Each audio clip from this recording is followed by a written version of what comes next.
Assalamualaikum warahmatullahi wabarakatuh. Perkenalkan, nama saya Umi Kalsum Caniago.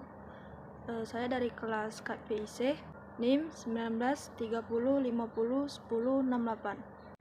Baiklah, di sini saya akan mempresentasikan materi yang berjudul Interaksi Psikologi Dai dan Mad'u. Mata pelajaran Psikologi Dakwah. Pengertian interaksi psikologi. Menurut Homans, mendefinisikan interaksi sebagai suatu kegiatan atau kejadian ketika suatu aktivitas yang dilakukan oleh seseorang terhadap individu lain diberi ganjaran atau hukuman dengan menggunakan suatu tindakan oleh individu lain yang menjadi pasangannya. Sedangkan menurut Shawn, interaksi psikologi adalah suatu pertukaran antar pribadi yang masing-masing orang menunjukkan perilakunya satu sama lain, dan masing-masing perilaku itu mempengaruhi satu sama lain. Jadi di sini kita tarik kesimpulan, interaksi adalah suatu bentuk hubungan antara dua orang atau lebih di mana tingkah laku seseorang diubah oleh tingkah laku yang lain. Melalui dorongan antar pribadi tersebut, seseorang yang bersifat biologis lambat laun berubah menjadi makhluk hidup atau pribadi. Proses tersebut berlangsung timbal balik, masing-masing bertindak dalam keseluruhan proses yang mempengaruhi atau menyebabkan yang lain juga bertindak. Faktor-faktor yang mempengaruhi interaksi psikologi Dai dan Mad'u, yaitu 1. Faktor imitasi.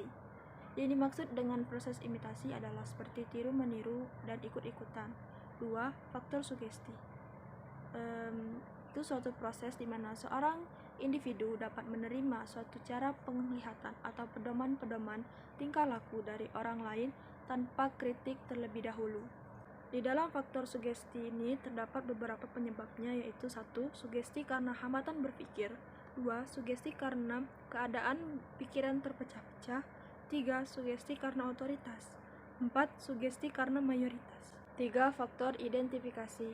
Identifikasi itu berarti kecenderungan atau keinginan dalam diri anak untuk menjadi sama seperti ayah atau ibunya. 4. Faktor simpati. Simpati merupakan proses sadar bagi diri manusia yang merasa simpati terhadap orang lain.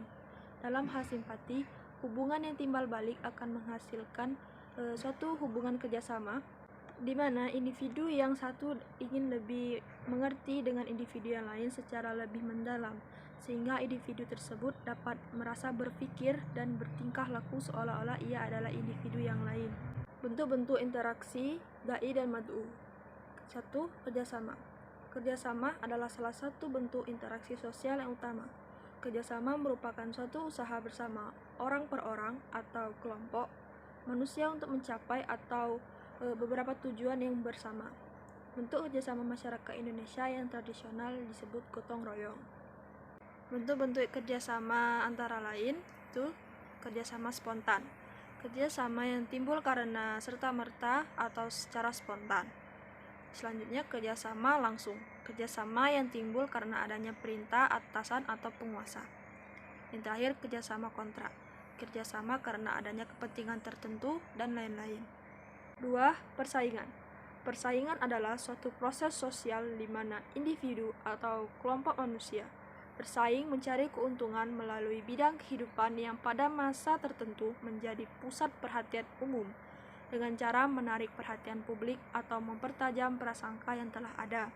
Fungsi persaingan antara lain sebagai berikut, yaitu 1. Menyalurkan keinginan individu atau kelompok yang bersifat kompetitif sebagai jalan agar keinginan, kepentingan, dan nilai-nilai yang tersalur dengan baik untuk menyaring golongan fungsional.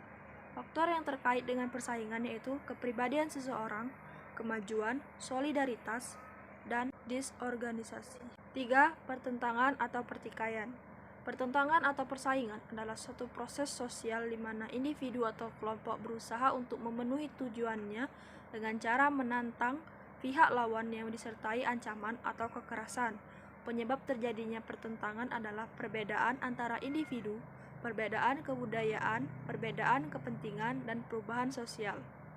Bentuk-bentuk pertentangan antara lain pertentangan pribadi, pertentangan rasial, pertentangan antar kelas sosial, pertentangan politik, dan pertentangan yang bersifat internasional. 4. Akomodasi. Akomodasi merupakan adanya perbedaan sehingga timbul adaptasi dengan kelompok lain yang menimbulkan kerjasama yang baik.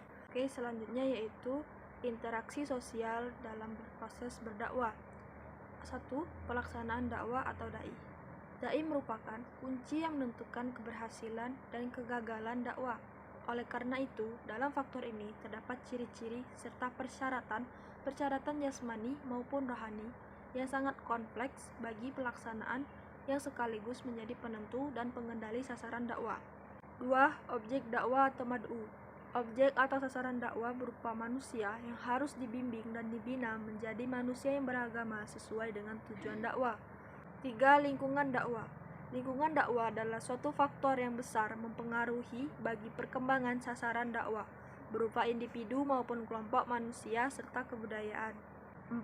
Media dakwah. Media dakwah adalah faktor yang dapat menentukan kelancaran proses pelaksanaan dakwah. Faktor ini disebut juga define variable.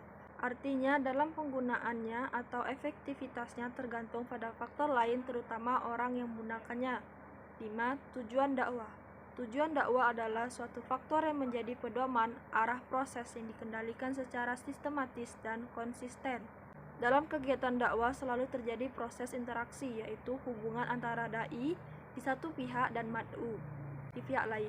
Interaksi dalam proses dakwah ini ditujukan untuk mempengaruhi mad'u yang akan membawa perubahan sikap sesuai dengan tujuan dakwah, yaitu mencapai kebahagiaan dunia dan akhirat.